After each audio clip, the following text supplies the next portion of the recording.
Hi guys. ඔන්න ඉතින් අපිට අය මාසක් පහන්න වෙන්නේ නැහැ.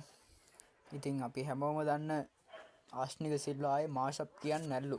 මාසත් නෙමෙයි මේ මාසක්. ඉතින් හරි පාඩුවක් තමයි වෙන්න යන්නේ. අපේ සිහාන් මිහිරංග අයියා බැනලා තියෙනවා. මාද්ද කේස් එකක් ගිහිල්ලා ඊට පස්සේ පොඩි සීන් එකක් කියලා දැන් සින්දු කියන්නේ නැල්ලු. ඔන්න සින්දු කියන එක නතර කරන්න යනවා අපේ ආශ්නික සිල්වා අයියා. බලන්න ඉතින් එහෙම කරන්න එපා. දැන් මට සින්දු අහන්නෙත් නෑ. මට දැන් ආය ප්‍රේවන්දන්න දැන් මොනා කරන්නද කියලා පිස්සු වගේ. Hi guys, මේ මගේ අන්තිම මාසප් එක. ශියාන්ගේ සින්දු මම ආයි කියන්න. thank you very much ශියාන්. මේ රංග මට සින්දු ලබා දුන්නට.